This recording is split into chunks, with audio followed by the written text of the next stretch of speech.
Welcome to our documentary, A Light in a Dark World, a Jackie Robinson story. Jackie Robinson was more than just a baseball player. He was a civil rights leader. He went against all odds to play Major League Baseball, and he wasn't just average. He was a Hall of Famer. Jackie Robinson was born on January 31st, 1919, to a poor family in the segregated city, Cairo, Georgia.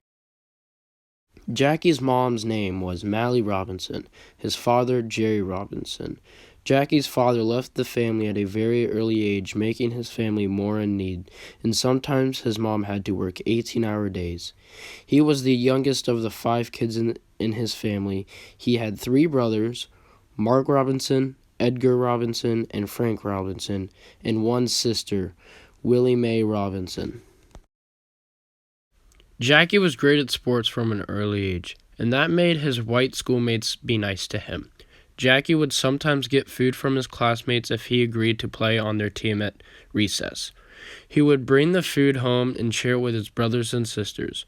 He once was caught stealing food from a store, and his mother made him go back to the store and give it back and work for the money to pay the manager back. Jackie's anger got to the best of him sometimes, just like the time he got into a stone fight with a white girl. It all started when Jackie started throwing stones at the girl because she said racial slurs at him, and it made him furious. The girl got her parents, and the girl's parents also threw stones at Jackie. Jackie's mom was so furious she ran and got him and gave him 3 smacks to the butt for starting it.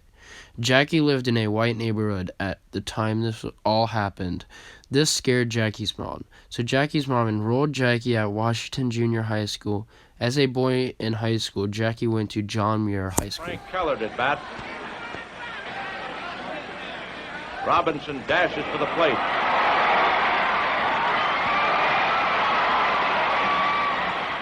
It's close, and umpire Summers calls him safe on the daring maneuver. Jackie once said, "A life is not important except in the impact it has on others." Jackie was trying to help others and get his well-deserving rights. Jackie wanted to keep playing sports after high school, so he first went to Pasadena Junior College. He focused on school, though, at Pasadena, but his athleticism would soon get him to a big-name college. He went on scholarship to UCLA and was their first 4-letter man, playing baseball, basketball, track, and football. He excelled at all of them. Even though he loved baseball, he enjoyed track more. After his excellent years at UCLA, he was drafted into the Army to fight in World War II. He fought in the war from 1942 to 1945. Even though he was segregated, he still loved his country. After the war, he played in the Negro Leagues for the Kansas City Monarchs.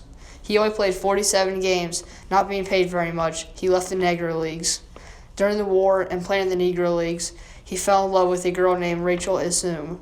He had met her at UCLA and was scared to ask her out, but later did.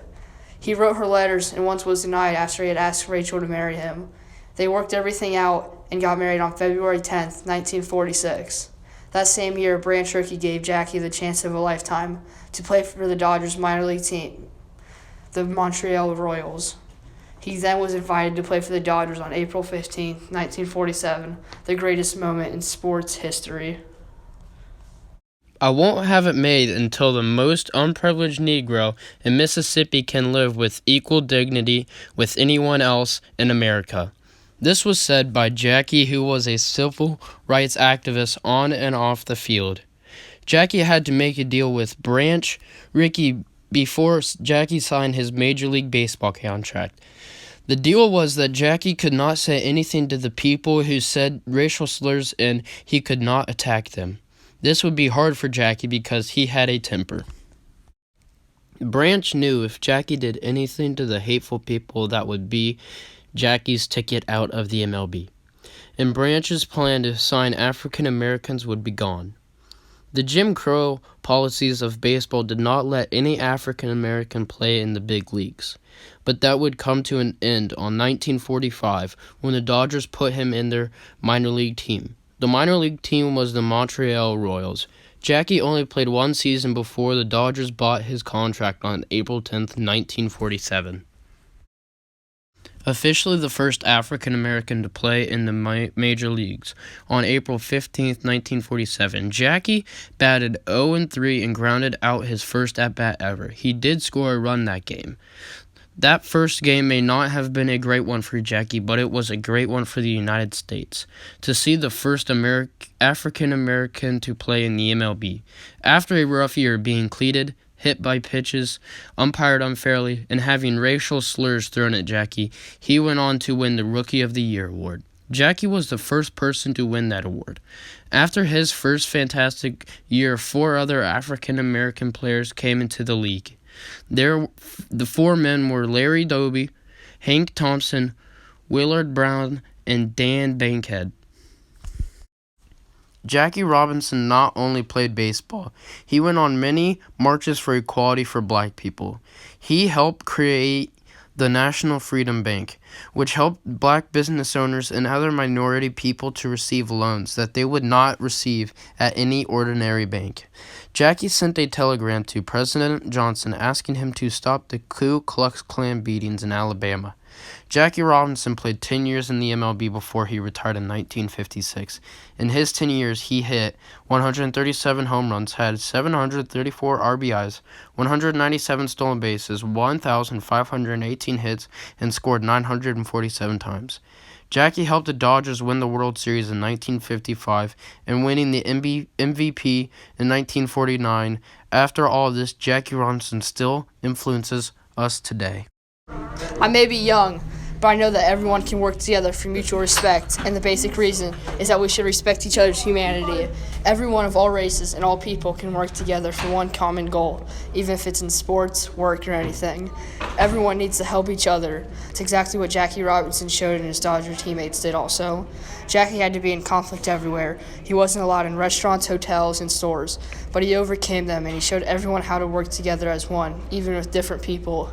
The big compromise may have been allowing Jackie to play in the major leagues and allowing other African Americans in the league, but the even greater compromise was all different people and races coming together in the United States and outlawing segregation laws. Sure, there is racist people out there, but there doesn't have to be. It is the people's choices, and it is a bad choice. So all people need to come together and respect each other. After Jackie's 10-year baseball career, he became a Hall of Famer, and this was an amazing accomplishment. But his greatest one may have been bringing everyone together to be united.